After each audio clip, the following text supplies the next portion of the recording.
सलाम भाईजानों, आप सभी सेकुलरों को दरगाहों और मज़ारों की रूहों की खुशी अदा फरमाएं। मैं सेकुलर भूपेंद्र सिंह सेंगर आज बहुत दर्द के साथ आप सभी से के सामने मुखातिब हो रहा हूं।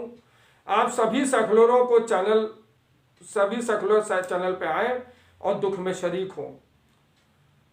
जिन्होंने सब्सक्राइब ना किया हो तुरंत सब्सक्राइब कर लें, नहीं तो मज़ारों के जिन्न और रूहों को आपके पीछे छुड़वा दूंगा। आज ज्ञान व्यापी पर कोर्ट का फैसला आया। सभी बिक गए हैं जी, कसम से हिंदू सनातनी जीत गया पर यह देश सेकुलर हार गया। सभी भगवाधारी संघी भाजपाई खुशी मना रहे हैं। ममता, अभिषेक, भाईजान केजरीवाल, तुम लोग कहाँ पे हो? और मालिक राहुल गांधी, मालकिन प्रियंका, तुम कहाँ हो? हमारे भाईजानों पे बहुत पहाड़ टूट पड़ा है।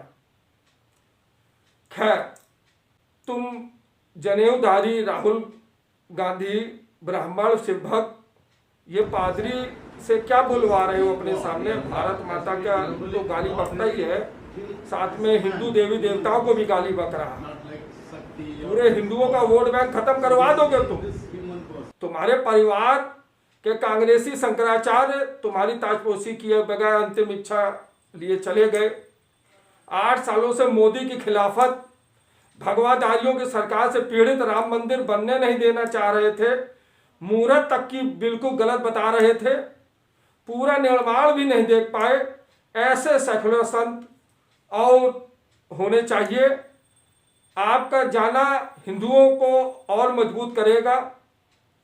अब तुम्हारा दूसरा मुद्दा जो है, भगवाधारी काफिर मोदी 1000 करोड़ का जो अपना घर बनवा रहे हैं, जिसे सेंट्रल विस्टा का नाम दे रहे हैं, खुद ही उद्घाटन कर लिया, किसी को नहीं बुलाया।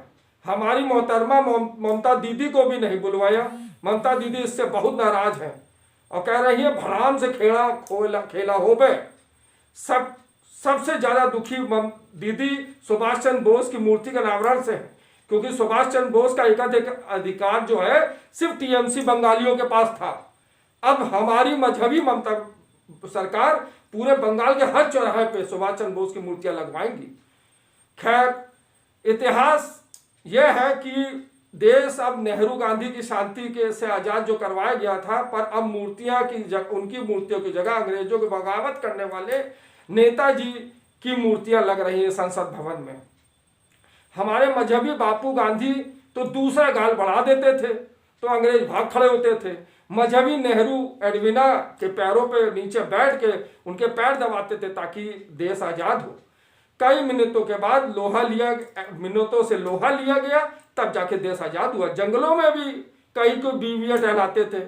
काफी मान मनौवल के बाद कठिन लड़ाइयां लड़ी है, तब जाके देश आजाद हुआ। वो सावरकर क्या जाने जिसको 50 साल का काला पानी हुआ था, वो माफी मांग रहा था, ये इतिहासकारों ने बताया।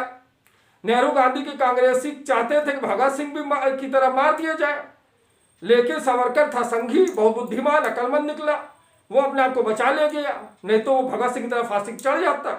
खैर भाईजानों, यह सब हम ये नहीं कह रहे हैं, ये सब भगवाधारी बता रहे थे हमें। सब इतिहासकारों ने भारत को यह बताया कि बाप गांधी के चरखे की टंकार में इतनी बुलंदी थी कि वहां बैठे हुए किंग, क्वीन, वायसराय कांपने लगते थे। पूरी किताबों का स्टॉक पढ़ें आप, सब लिखा हुआ है। परंतु जर्मनी से लेकर जापान तक नेताजी की जो आजाद हिंद फौज है, अंग्रेज नहीं डरा करते थे उससे। द्वितीय विश्व युद्ध में पूरा अंग्रेज कमजोर पड़ गए थे, लेकिन भारत में कमजोर नहीं पड़े थे, क्योंकि यहां पे बाप गांधी मौजूद थे। चंद्रशेखर आजाद को पार्क में मरवाना, भगत सिंह की खिलाफत करना, सुभाष चंद्र बोस की खिलाफत करना, अंग्रेजों को बताना कहाँ पे है, वगैरह वगैरह वगैरह, ये सब संघी से बताते हैं। शांति शांति शांति करके अंग्रेजों की जो भी खिलाफत करता है तो उनको शांत करवा दिया गया। आगे भगवाधारी संघी भाजपाई बताते हैं कि इतिहास दूसरे गाल वाला, चरखे वाला, मदरसा साहब जाहिल अनपढ़ों का वाला किताबों में खूब पढ़ाया गया, क्योंकि बंटवारे के बाद मक्का की पैदाइश पहला शिक्षा मंत्री टीपू सुल्तान, अकबर, औरंगजेब, हुमायूं का इतिहास बता सकता था और कुछ नहीं बता सकता था। खैर मैं बार बार भटक जाता हूँ। अरे भाईजानों, मुख्य मुद्दा यह है कि मोदी जी ने सुभाष चंद्र बोस की मूर्ति ऐसी जगह का अनावरण कर दिया है कि पूरे देश की हृदय जहाँ पे है वहाँ पे जॉर्ज पंचम की मूर्ति लगी थी, वहाँ पे लगवा दिया। देश की राजधानी में पहली सार्वजनिक जगह पे मूर्ति लगी सुभाष चंद्र बोस की। इससे पहले हम मजहबियों की विपक्षियों की पार्टी बहुत इसे हम मजहबियों और विपक्षी पार्टी को बहुत खराब लगा है। अरे मोदी, वहां चांद सितारा लगवा देते। किंग्सवे राजपथ का नाम बदल के कर्तव्य पथ क्यों करना पड़ गया तुम्हें? हर जगह नाम बदलते रहते हो। अरे वहां पे नमाज अदा करने के लिए बहुत बड़ा ग्राउंड बना देते। ये तो शुक्र मनाओ मोदी है, कहीं भगवाधारी योगी होता तो रामचंद्र जी की मूर्ति वहां लगवा देते या हनुमान जी की मूर्ति लगवा देते। किंग्सवे जॉर्ज प्रथम के आगमन पर कलकत्ता से राजधानी दिल्ली शिफ्ट करने पर अंग्रेजों ने किंग्सवे बनाया था। 100 साल बाद इसका प्रतीक को कब्र में दफना दिया। ऐसे नाम बदलने से क्या होता? सुभाष चंद्र बोस की प्रतिमा देखकर गद्दारों की मानसिकता बिल्कुल कब्र में पहुंच गई, दम लेगी। नाली की कीड़ों की तरह मजहबी सेकुलर तड़प रहे हैं। यह संघी बोल बोल के हमारे तन बदन में आग लगा रहे हैं। हम सेकुलर आदमी। सिर्फ यही चिंता का कारण नहीं है। सेंट्रल विस्टा यानी मोदी के घर ने अपना आधा भाग खोल दिया है। उन्होंने भारत सरकार के पूरे ऑफिस को एक जगह एकत्रित कर दिया। इससे मोदी ने हमारे मालिकों के अगल बगल की बिल्डिंगों को जो किराए पे चले, जिससे हजारों करोड़ रुपए मिल रहा था, वो जो है बंद कर दिया। पीठ पे नहीं, पेट पे लात मारी है। बहुत भयंकर पेट पे लात मारी है। सेंट्रल विस्टा बन जाने के बाद सुरक्षा बलों को सुरक्षा भी बहुत आसानी से हो जाएगी सुरक्षा बलों से। इस किंग्सवे पर राजपथ का नाम बदलने से एलिजाबेथ, जो हमारी एलिजाबेथ II थी, वो नहीं रही। वो सदमा ये झेल नहीं पाई। ये हम नहीं बोल रहे हैं, ये एक संघी भाजपाई ही बोल रहा है। खैर एक बात और इससे संबंधित, मोदी जी ने 2 नए हवाई जहाज अपने लिए ले लिए हैं। इसका एडवांस 2009 में यूपीए सरकार ने दिया था, ऑर्डर कांग्रेस सरकार ने दिया था। अगर वो नहीं खरीदते तो बोइंग का जो एडवांस है वो जब्त हो जाता। और मोदी जी और राष्ट्रपति जी की सुरक्षा के लिए जहाज अति आवश्यक था। ये मैं नहीं बोल रहा हूं, ये भी भगवाधारी ने बताया मुझे। आगे आप सेंट्रल विस्टा कर्तव्य पथ में पैदल मार्ग, भगवाधारी द्वारा बनाया गया मार्ग, बिल्डिंग देखें और लुत्फ लें, लेकिन ये ताजमहल से टक्कर नहीं ले सकता। हमारा ताजमहल इससे बहुत अच्छा है।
यहाँ पे आप ये वीडियो देखने के बाद आपको, हमें लगता होगा कि ताजमहल ही आपको अच्छा लगा होगा। आज सिर्फ हम इतना ही समाप्त करते हैं। सब्बा खैर, सलाम वालेकुम। आप सुरक्षित रहें, ये हम आशा करते हैं। सलाम सलाम सलाम।